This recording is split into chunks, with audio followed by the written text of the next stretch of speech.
They would literally cut off and collect the men's. I would literally be able to sell off my children to slavery. Imagine wearing some corpse's teeth. Here are 5 horrifying history facts that are going to make you rethink that time travel adventure. At number 5, we have the corpse dentures. In the 19th century, there was a great demand for dentures, for new teeth for people who were losing them. And where's the best place to get that teeth? Well, other humans. Have you ever heard of the phrase Waterloo teeth? This refers to a very horrific and lucrative time for dentists, and obviously relates to the Battle of Waterloo. So why were people at this time willing to use dead people's teeth? There were 3 main reasons for the high demand of teeth. One was the sugar boom. Due to the transatlantic slave trade, the affordability and availability of sugar in Britain skyrocketed, which means people's teeth were rotting away like it was nobody's business. And this affected every single social class. The second reason for this demand was poor alternatives. Before the mid-1800s, they used stuff like ivory, which comes from the tusks of like elephants, but they couldn't use this anymore because it didn't have any natural enamel, so it would rot away very quickly, and it also produced a really foul odor after a while. And third, what would be the best match for a human's tooth? Well, another human's tooth. Now, the use of corpses' teeth for dentures happened for hundreds of years, but the most famous example was in 1850 with the Battle of Waterloo. To boil it all down, after the battle, there were tens of thousands of corpses of young, healthy men who had relatively healthy teeth. So after the battle, looters, even regular civilians and stuff, would go to the battle with pliers and rip out the teeth of the dead soldiers. And they would clean them sometimes, put them in barrels, and ship them off back to Britain or even America. And this became so big, dentists were literally marketing their dentures as Waterloo teeth or Waterloo ivory because of the high quality of teeth that they were getting from young, healthy men. And the practice of using dead people's teeth for dentures happened even after the Battle of Waterloo, but it wasn't as prevalent. And some other ways that people got these teeth were grave robbing, but obviously this wasn't as good quality because you're getting an older person's tooth that's been sitting there decaying and rotting away. Next up, we have the unpaid debt of the head. Ancient Egypt wasn't a fun time to be alive. There was a lot of conflict, a lot of war, a lot of treachery, and one of the worst parts, in my opinion, would be the battles. Now, the reason for this is because one of the ways that battles were kept track of and that people's kills were kept track of is that the soldiers would cut off the heads or the right hand or even sometimes the penises of other soldiers. They would bring these amputated things back to their commanders, and the commanders would keep track of how many kills so that a soldier couldn't over-exaggerate their contribution to the battle. Now, the use of the right hand was most common, and it was symbolic and also literal. The symbolic nature was that you cut off their right hand, which is usually their weapon-wielding hand, so you're literally taking power away from the enemy. And the reason why they did this is because soldiers were directly rewarded in proportion to how many they would bring back, how many soldiers they defeated in battle. And this ceremony, this tradition, was called the Gold of Valor, where soldiers were given gold, again, directly in proportion to how many people they defeated on the battlefield. And this was kept track through the tallies of the hands, the heads, and sometimes the penises. Now, although the penis part is funnier, it was a lot less common, and archaeologists have some theories of when it was done and why it was done. One reason it could have been done is that to show kind of like the religious differences between some of these battles, like only cut off the penises of people who were uncircumcised and stuff. Or also cutting off the manhood would show that they're not cheating by cutting off the right hand of non-combatants or women or children. It was truly a gruesome time to be alive. Next up, we have the brutality of the medieval justice system. In medieval England, before the introduction of stewards, if you committed something like high treason, which was one of the highest crimes, your execution was very public and a very specific process. You would be hung, drawn, and quartered.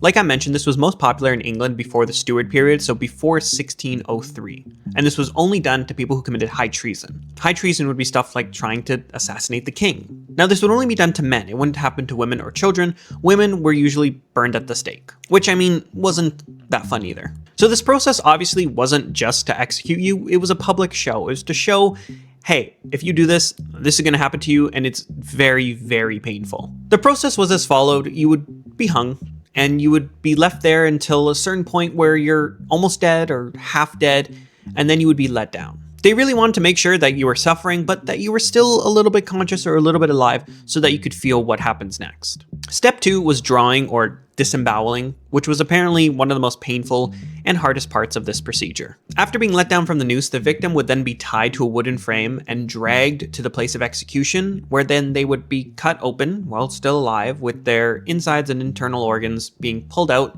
and burnt. Finally, if you weren't dead after all that, you would be beheaded and then quartered, which is cutting your body into 4 separate pieces. And the humiliation wasn't done there. They would then sometimes hang your pieces around the city, like on London Bridge and stuff, putting it on spikes and hanging it on walls to show you're not very good. Next up, we have the Pope on trial. In 897 AD, Pope Formosus, sorry for butchering that, was exhumed, put on trial, and found guilty of a bunch of different crimes. This event was known as the Cadaver Synod and was a very bizarre, horrifying, and controversial time in the Vatican. Now, this wasn't just to get justice. It came at a time of a lot of turmoil and political tensions in Rome. Essentially, Pope Stephen IV, or 6th, was fiercely hostile to his predecessor, Pope Formosus, and after 9 months of his predecessor being dead, he decided, hey, let's try him. So Pope Stephen ordered for Pope Formosus to be exhumed, taken away from his grave while his body was decomposing. He was then dressed up in all of the Pope attire, the vestments, and put on trial. A deacon was also placed beside the Pope to defend him, and the trial was presided over by Pope Stephen, what you would call a fair trial. Now, the charges were stuff like perjury and violating canon law. And of course, because the dead body couldn't defend himself, he was ultimately found guilty. The consequences was he was stripped of his vestments, which is like the Pope attire. His 3 fingers on his right hand were cut off, those specifically because those are used for blessings, and then he was thrown into the river, specifically the Tiber River. Now, this was like super controversial at the time, and like after a few days, people claimed that the Pope rose up from the river and started performing miracles. And this decision was quickly reversed, and Pope Stephen was arrested and then strangled in prison. And then the body of Pope Formosus was retrieved from the Tiber River and buried again. And this all happened within that same year. And then over the next 7 years, 2 popes proceeded to kind of reverse the actions of Pope Stephen. This next one is a bonus. It's a little bit shorter. Essentially, the head of the household, which was usually the oldest male of a Roman household, basically had ultimate authority over the family and property, so much so that he could order his children or grandchildren to be executed, sold into slavery, or really anything. This was under early Roman law and was called patria potestas.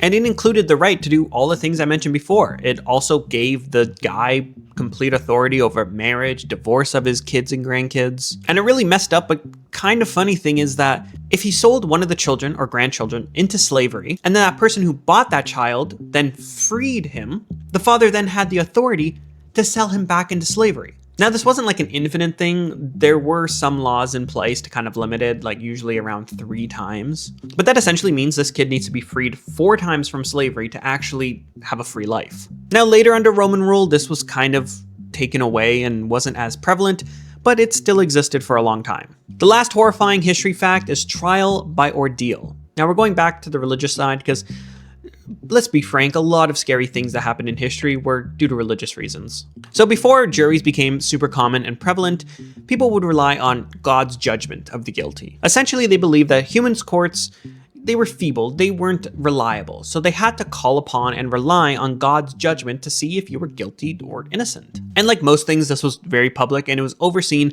by the clergy themselves. There were 2 main ways to do this trial. One was through hot rod, the other was through water. So essentially, if you were found guilty of a crime, they would give you a burning hot iron rod, or sometimes like there was hot water and an item at the bottom of the hot water, and you would need to hold this hot rod and walk a few paces, usually 3, or reach into this boiling water and grab an item. After this was completed, you would be bandaged up and sent home or to prison, and after a few days, your wounds would be checked up on. If your wounds were healing nicely and were progressing, that means you were innocent. God decided to lend his healing hand to you because you were innocent. Now, if your wound wasn't healing enough or properly or got infected or was kind of gross, they would see this as God turning his head on you and that you were guilty. And of course, you would then be executed. The water one was a bit weirder. Essentially, they would bind your hands like left foot to left hand and vice versa, and then throw you in ornate water, like blessed water. And contrary to like what I would have thought, if you floated, you were guilty. This is because the holy water did not accept you. But if you sank, it meant the holy water was accepting you, and then you were saved, hopefully in time, and you were innocent. Now, this practice was very prevalent in medieval Europe, mostly from the 6th to 13th century, and it obviously wasn't a test of facts, but rather a test of faith. So yeah, that was 5.5 horrifying history facts. If you like this video, leave a comment, leave a like. It's my first YouTube video, and let me know what you want to see next. Please subscribe.